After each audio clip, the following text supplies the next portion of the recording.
Assalamualaikum warahmatullahi wabarakatuh. Anak-anakku sekalian yang ada di kelas 5, khususnya yang berada di MIPUI Cicalung, pada kesempatan ini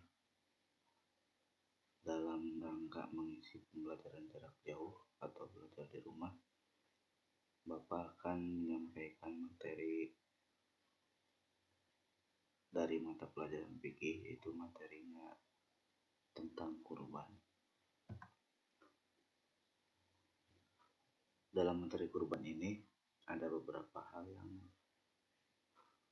akan kita bahas. Yang pertama yaitu sejarah ibadah kurban, yang kedua pengertian ibadah kurban, yang ketiga dasar atau dalil ibadah kurban, dan yang keempat ketentuan ibadah kurban. Sebetulnya ada beberapa hal lagi, tapi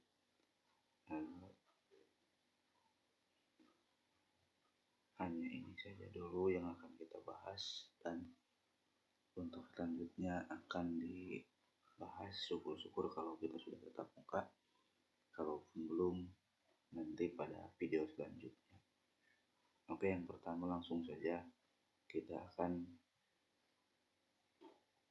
mencari tahu dari mana sejarah ibadah kurban itu berasal. Nah, untuk lebih jelasnya silahkan kalian simak video berikut tentang kisah Nabi Ibrahim yang akan atau yang diperintah oleh Allah Subhanahu wa Ta'ala untuk menyembelih putranya, yaitu Nabi Ismail alaihissalam.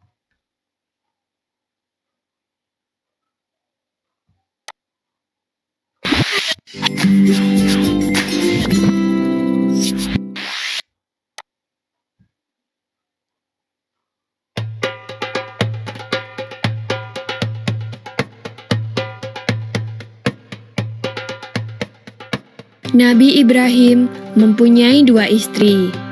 Istri pertama bernama Sarah dan istri kedua bernama Hajar. Sarah melahirkan seorang anak laki-laki yang dinamakan Ishak, dan Hajar melahirkan anak laki-laki juga yang bernama Ismail. Sarah merasa kurang senang hidup bersama Hajar. Berkali-kali ia meminta kepada suaminya agar Hajar dan anaknya dipindahkan ke tempat lain.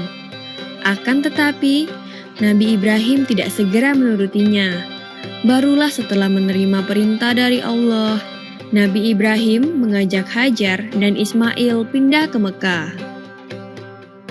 Ismail yang masih menyusu pada waktu itu terpaksa harus mengikuti kedua orang tuanya menempuh perjalanan yang begitu jauh dan melelahkan. Hajar dan Ismail ditempatkan di daerah padang pasir yang tandus, sunyi, dan terik matahari yang menyengat kulit. Tak ada seorang pun di sana kecuali mereka berdua. Setelah beberapa tahun Nabi Ibrahim alaihissalam meninggalkan anak dan istrinya itu, ia pun merasa rindu. Beberapa kali ia mengirim utusan untuk melihat keadaan anak dan istrinya itu. Dan ketika utusannya mengatakan bahwa anak dan istrinya dalam keadaan yang baik-baik saja, Nabi Ibrahim pun merasa lega. Ternyata kehidupan istri dan anaknya itu diberi serba kecukupan oleh Allah Subhanahu wa Ta'ala. Hajar dan Ismail dianggap sebagai pemilik dan pemimpin di Mekah, karena mereka berdualah yang pertama kali menetap dan bertempat tinggal di sana. Demikianlah Nabi Ibrahim tidak dapat menahan kerinduannya. Ia pun berangkat ke Mekah dan bertemu dengan Hajar dan Ismail di padang Arafah. Anak dan istrinya itu sedang menggembalakan hewan ternak yang cukup banyak. Dalam perjalanan pulang ke Mekah, setelah menggembalakan ternak, mereka beristirahat di Musdalifah karena kelelahan dan akhirnya tertidur. Dalam tidurnya yang sebentar itu, Nabi Ibrahim alaihissalam mendapat wahyu melalui mimpinya. Ia diperintahkan oleh Allah untuk menyembelih Ismail. Anak kesayangannya itu harus dikurbankan sebagai bukti patuhnya Nabi Ibrahim terhadap Tuhannya. Seketika itu juga, Nabi Ibrahim terkejut dan berdebar-debar. Tampak begitu beratnya ujian kali ini. Ia pun akhirnya menguatkan hati demi rasa cintanya yang lebih besar kepada Allah Subhanahu wa Ta'ala. Ia juga pada akhirnya memberitahukan mimpi itu kepada Ismail. "Wahai anakku Ismail, dalam mimpi aku diperintahkan oleh Allah untuk menyerahkanmu sebagai kurban, dan aku harus menyembelihmu. Bagaimana pendapatmu, wahai anakku?" kata Nabi Ibrahim. Ismail pun menjawab, "Wahai ayah, sekiranya itu perintah Allah, maka laksanakanlah apa yang telah diperintahkannya kepadamu. Aku akan tetap sabar dan ikhlas menerima cobaan ini." Dikisahkan iblis berusaha merintangi perintah Allah kepada Nabi Ibrahim. Berkali-kali iblis membujuk Nabi Ibrahim agar tidak melaksanakan perintah itu. Namun Nabi Ibrahim tetap melaksanakan perintah Allah, dan godaan iblis yang begitu dahsyatnya tak akan mampu meruntuhkan ketaatan Nabi Ibrahim kepada Allah. Nabi Ibrahim membawa Ismail ke atas bukit. Di sana, Ismail mengenakan kain penutup mata, dan pedang tajam pun sudah dipersiapkan. Ketika pedang itu sudah berada di leher Ismail, tiba-tiba tubuh Ismail pun diganti dengan seekor kambing yang gemuk oleh malaikat Jibril. Dengan demikian, selamatlah Ismail dari penyembelihan. Allah Subhanahu wa Ta'ala berfirman kepada Nabi Ibrahim, "Hai Ibrahim, kau sudah melaksanakan perintahku dengan ikhlas. Sebagai gantinya, aku berikan binatang ternak untuk disembelih. Ini adalah cobaan besar bagimu." Peristiwa itu terjadi pada tanggal 10 Dzulhijjah di Mina, dan sampai sekarang dirayakan seluruh umat muslim sebagai hari raya Idul Adha. Dan umat Islam yang melaksanakan ibadah haji juga dapat melakukan kurban di Mina sebagai penghormatan atas Nabi Ibrahim alaihissalam. Demikian kisah Nabi Ibrahim alaihissalam. Semoga kisah ini dapat mempertebal iman kita kepada Allah Subhanahu wa Ta'ala. Amin ya Robbal 'Alamin.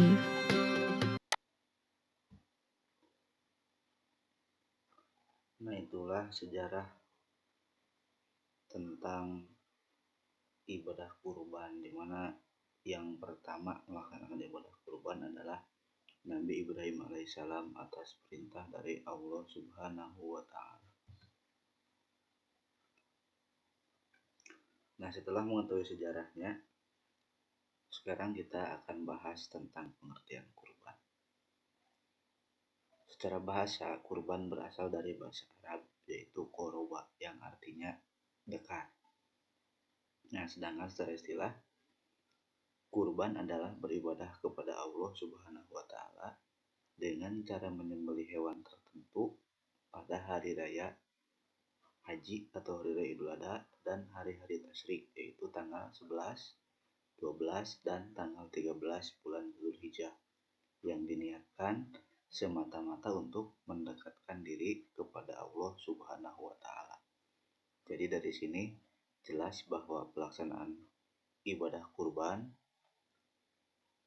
yaitu adalah sesuai dengan waktu yang ditentukan, yaitu pada hari raya Idul Adha ditambah dengan tanggal 11, tanggal 12, dan tanggal 13 Dzulhijjah, atau yang sering kita kenal dengan istilah Idul Adha atau Lebaran Haji. Nah, dalil yang menjadi dasar untuk melaksanakan ibadah kurban yaitu terdapat di dalam surat Al-Kautsar. A'udzubillahi minasyaitonirrajim. Bismillahirrahmanirrahim. Inna a'tainakal kautsar fasholli lirabbika wanhar. Inna syani'aka huwal abtar. Yang artinya, sesungguhnya kami telah memberikan kepadamu nikmat yang banyak, maka dirikanlah sholat karena Tuhanmu dan berkurbanlah. Sesungguhnya orang-orang yang membencimu dialah orang yang terputus. Itu dalil yang menjadi dasar untuk melaksanakan perintah kurban. Nah, kemudian yang selanjutnya adalah hukum dan syarat kurban. Hukum kurban adalah sunnah muakkad. Sunnah muakkad adalah sunnah yang sangat dianjurkan dan mendekati wajib bagi mereka yang memenuhi syarat-syaratnya. Kemudian syarat-syarat orang yang berkurban adalah yang pertama Islam, yang kedua balik dan berakal, yang ketiga merdeka atau bukan hamba sahaya, dan yang keempat yaitu mampu untuk berkurban.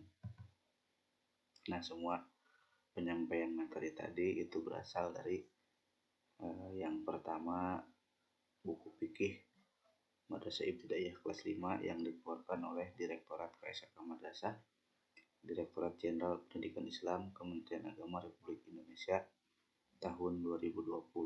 Sedangkan video yang tadi kalian lihat, yang kalian simak itu Bapak ambil dari YouTube. Nah, sampai di sini dulu pembahasan materi tentang kurban.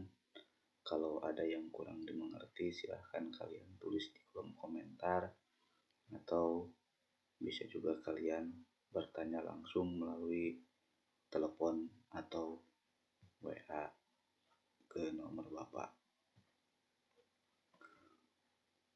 Dan pada akhirnya semoga kita diberi kesempatan untuk melaksanakan ibadah kurban, karena